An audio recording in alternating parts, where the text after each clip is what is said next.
Hey everybody, welcome back to the channel. And in this episode, we are kicking off a new build series. We are putting a 1970 Chevy C20 on a 2007 Chevy Silverado frame four-wheel drive. And in this episode, we're going to kick off the whole build.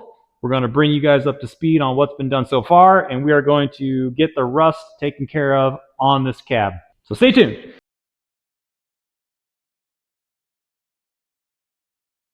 Before we get too far into this build, let's cover what we've done so far.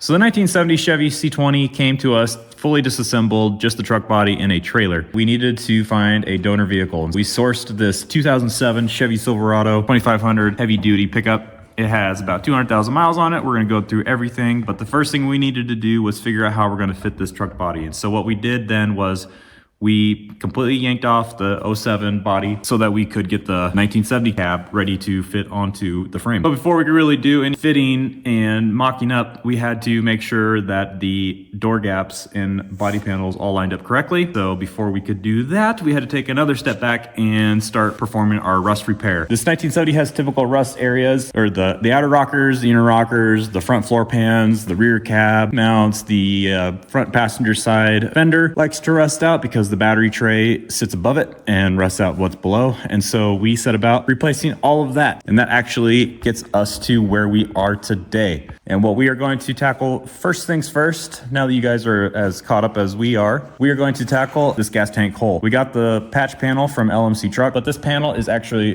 really nice to be able to purchase. It's really nice that LMC provides it. It's cut to the right shape to fill in the hole, and it's actually even fairly well bent to the contours of the cab. It does have to take a little bit of massaging, but what new part does not? So here I'm just showcasing the work being done on this very simple little piece. I didn't even have to cut out the metal, but you can tell how labor intensive it can be to do this kind of work. The trick here is to take it slow, take your time, and make sure you get it all tacked in, fitting perfectly, exactly how you want it. If you have any issues during fitment and tack welding, then you are absolutely going to have issues when it comes time to grind it down. We want to minimize warpage, and we also want to minimize the amount of body filler that is going to have to be put into this area. It always takes a little bit, but we never want to get too much. This is a truck that's going to be used as a work truck when it's all done, and so we don't want enough body filler in it that's going to crack out from long-term use and vibrations of driving. So once it's all tack welded together, then the next step is to start grinding it down. And I like to use a thicker grinder wheel on the die grinder to just cut down real quick on the high points of the weld. It helps concentrate where the grinding occurs. If you start out with a flat disc, then it will immediately start grinding on the sides of the weld as well, and that's already thin sheet metal. The weld is a lot thicker, and we need to concentrate our efforts on the weld only. And so that's what we're doing here. And then the next step is I like to use a belt sander, again, just to concentrate, and the belt sander removes material very quickly. You got to be careful with this. You can't remove too much too fast, and so the key here is just to take it slow. Only apply a little bit of pressure. The belt sander will take off a lot on its own, and so you just need to be able to guide the sander and not put too much pressure on it.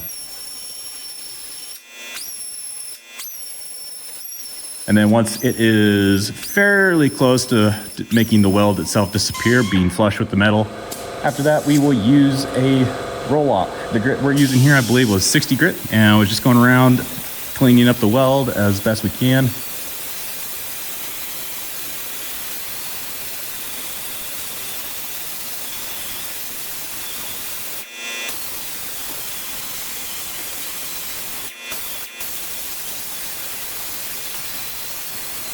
And after this, the next step is typically, use a DA sander just to kind of clean up the area a little bit more. Maybe I like to start off with the 40 grit and get it all scratched up really well. It really helps me see what I missed and what needs to be taken care of.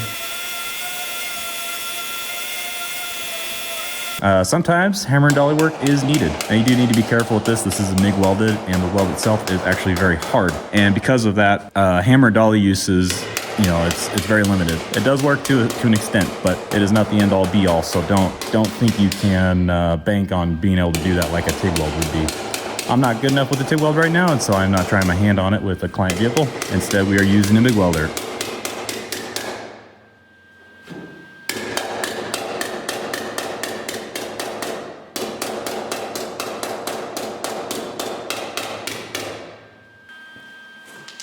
And actually, after pounding this patch panel out a little bit, and then using a die grinder again to grind it down flush, and then taking the sander to it, it actually turned out very clean, as you can see.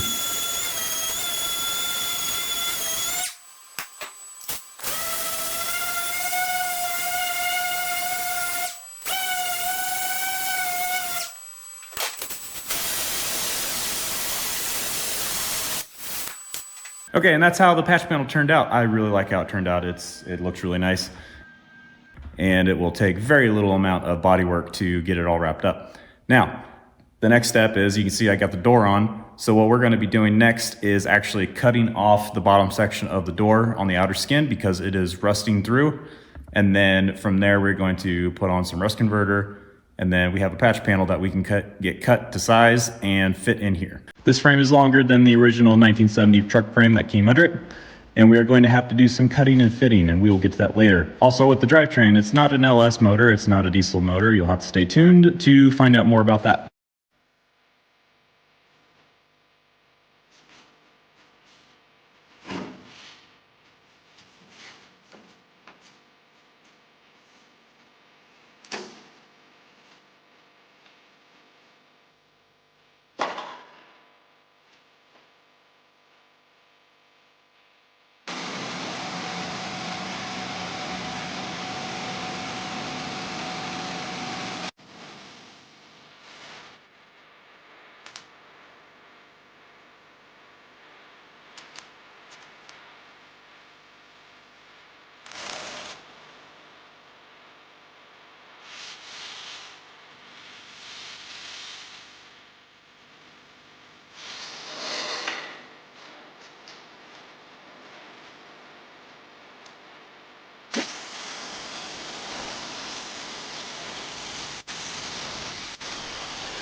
The process of cutting and welding the door patch panel is very similar to the gas cap filler here. It's a straight line. It's much more tedious.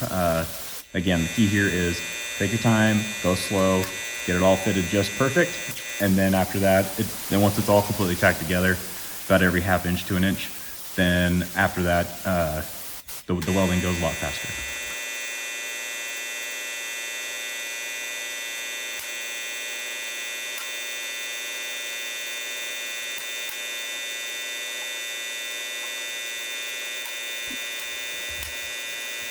All right, so while you guys are watching me work on this door panel, getting it all welded up, let's go back to the build plan itself. So this truck, again, it's a 1970 Chevy C20 sitting on a 2007 Chevy Silverado 2500 HD pickup. And it is not a diesel, it is not an LS motor, it is actually the 8.1 liter gas big block. It's the last big block that GM put into a production vehicle. And it has a lot of very similar performances to a diesel. It has very low end torque. And these engines are known to last hundreds of thousands of miles. They are very reliable trucks. So we bought this donor truck. It had 200,000 miles on it, or 195,000 miles on it. And what we're gonna do is we're gonna be yanking the motor out. We're just gonna refreshen it. The transmission's already been gone through and given the stamp of approval by the transmission shop. The transmission itself, it is the Allison 6-speed. I drove the donor truck, I bought it in February and drove it home about 3.5 hours, and the truck did great. It actually got like 13.5 miles to the gallon, which is amazing for these engines. We'll see how that compares to when the truck is all done. Yeah, this is actually a really nice truck. Like the rust on the frame is very minimal. I lived in a very dry climate, which is great. The purpose, you're probably wondering why we're going with the new chassis on this truck. First of all, again, the body came to us as just a body. There was no frame. And because of that, we had to source something. Now, it used to be a 2-wheel drive, but the client wanted a 4-wheel drive. After getting to talk to him a lot, this truck is actually gonna be living in Hawaii when it's all said and done. And because of that, there are not very many mechanic shops in the area where the client lives who can work on the old stuff, which is unfortunate, but that is just the name of the game. And so what we wanted to do was the truck body, that was his grandpa's truck. Like it's gonna be the truck that he uses. That's the body it's gonna be. There's no ifs, ands, or buts about that. So the goal here was to make a truck that could go down to Hawaii and be easily serviceable by any kind of shop. And so a lot of the shops down there, they are competent in knowing how to work on the early 2000s Chevy trucks. You know, those trucks, there's still tons of them on the road. They are, very serviceable. They're very reliable. Again, this truck has 200,000 miles on it. I drove it 3.5 hours. It didn't miss a beat. It just works. And so, very confident that this truck will be able to go down there, and if ball joints or tie rods or anything needs replaced, that's easy to do. If the engine throws a code because it has a bad sensor, that's easy to fix, easy to source. So that's kind of the theme of this truck, is reliability and longevity, because it is going to be a work truck. It is going to pull a trailer. It is for a construction outfit. It needs to be reliable and serviceable. So that is the name of the game here. Now today what we're doing is we're finishing up the rust conversion, because the intent here is we need to get all door gaps perfect so that we can properly align the fenders to the cab, because we need to align the fender wells, the wheel wells, to the wheels themselves. That way we know what to do with the radiator shroud and also how to mount the cab to the frame. So by the end of this episode, the rust will all be repaired. The doors and fenders will be installed probably for the first time in many years. And so it'll be cool to see this thing fairly put together. Now, one thing with this donor truck is it was an extended cab long bed, and the truck body we're putting on top of it is a 1970 single cab long bed. And so the frame difference, the length and the wheelbase difference is pretty close to 30 inches. And so we're gonna have to figure out how to move the rear axle forward towards the front, towards the cab. And that will shorten up the frame so that the bed fits close to the body like it's supposed to. Unlike the 1964 truck that we're building here, the link to that build it playlist is in the description. But this one is going to remain a single cab, but luckily it is a long bed, so we don't have to cut too much out of the frame. And I have some ideas there on what we're going to be able to do. That will come up more in a different episode. So by this point, I have welded up the door. I have ground down the welds and sanded it just real quick, just to get it all nice and flat. I'm really happy with how this turned out. There's actually hardly any warpage whatsoever. And so they got to flip the door over and hammer down all of the all the door edges with just a hammer and dolly, just real quick.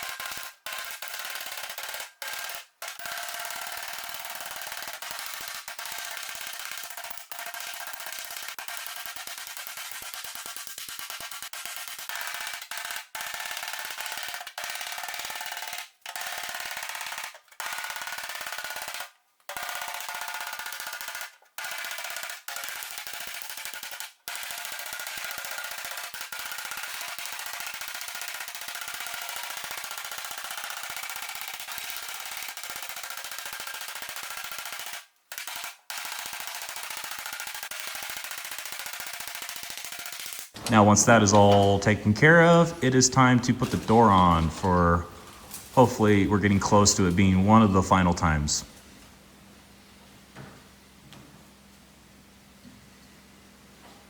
I added the patch panel to this door. It's about 3 inches below the lower body line.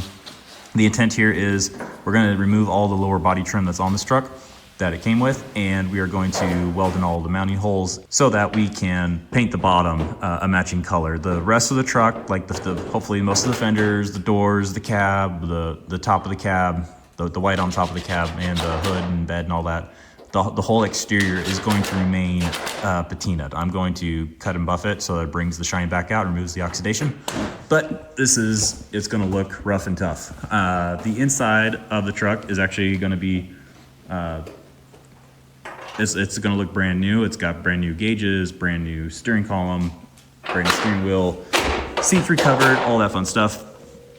And then the bed is actually going to be bed lined on the inside and underneath, while the outside of the bed sides look completely stock and rough. That goes for the cab as well. The firewall, the under the floorboards and above the floorboards are probably going to get repainted and bed lined, depending on which area we're talking about. But it'll be nice to have the cab and the doors and the fenders all assembled. So that we can begin figuring out what to do with this radiator support. A lot of people use the 07 body style radiator supports and graft in the headlight buckets from the older body style Chevy. And I don't know if that's the direction we're gonna go, but I don't know for sure until we get it all disassembled and we can start brainstorming. All right, there we go. We got the passenger side door and the driver's side door on. We got the rust down below repaired with these patch panels. They turned out a lot better than I was expecting. I do need to do a little bit more work here just to show. So on this side, I got a little bit more to grind down, of course, but the gaps are looking really good so far. On the back here, I got the gas tank door filler panel welded in. Got these gaps done. I do need to go in and take care of this step between the original door to the patch panel door. It folded over a little too soon. So I think going in there with some and welding it in and grinding it flush will look really nice. I think this is the first time this cab has had the doors and the fenders installed in many, many years. And I'm really happy with how it's turning out. Just come over here and show you guys the passenger side real quick. So there it is. We got the lower fender. So we got the lower fender patch panel welded in before. And we got the passenger side cab corner taken care of. We put on the lower panel for this door. And remember, this passenger side door wanted to keep as much of the original patina as possible, and so actually removed the door skin off of the original door and the original doorway arch, and we grafted it onto a brand new door shell, and that was pretty interesting to do. Put in new rockers over here, new patch panels, you can kind of see it over on the driver's side. Took care of all these holes that were for a camper that was originally installed on this, all around the rear window.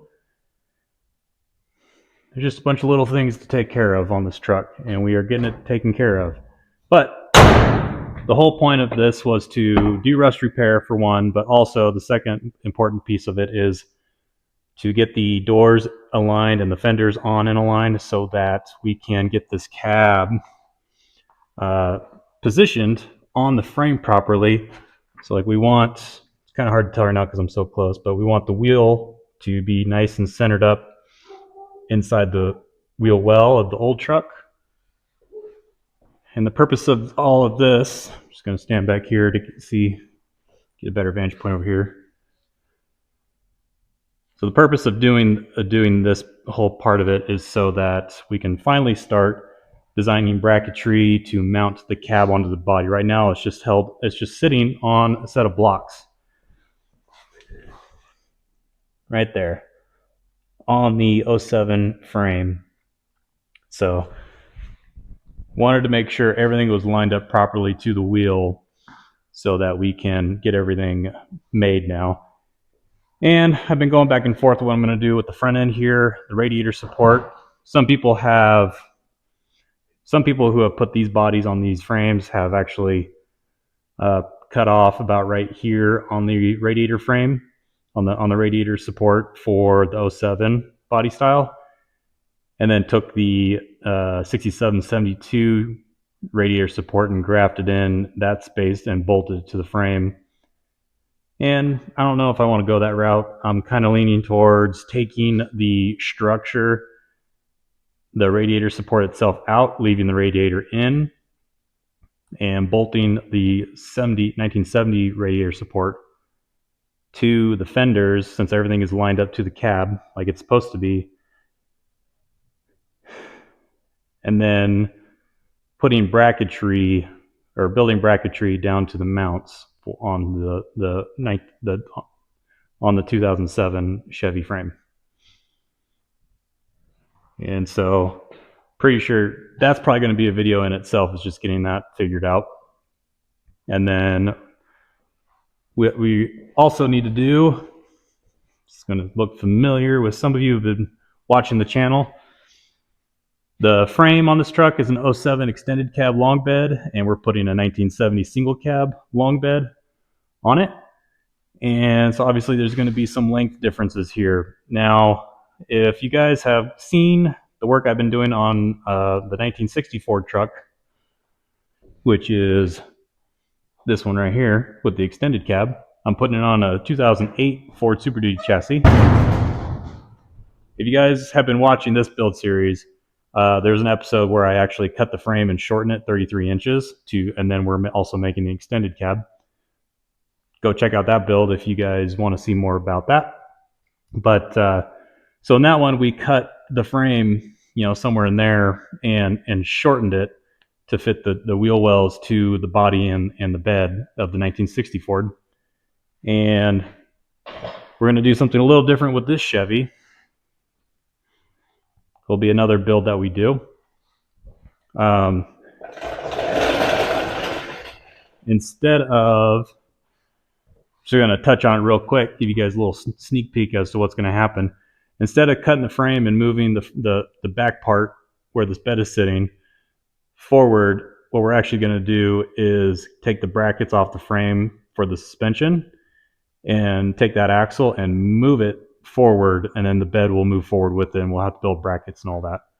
So again, that's going to be another video separate to this, because then what we can do is lop off the back of the bed frame, the frame that is under the bed, like where that big circle is in the frame. We'll probably be able to lop that off. But that is for another episode.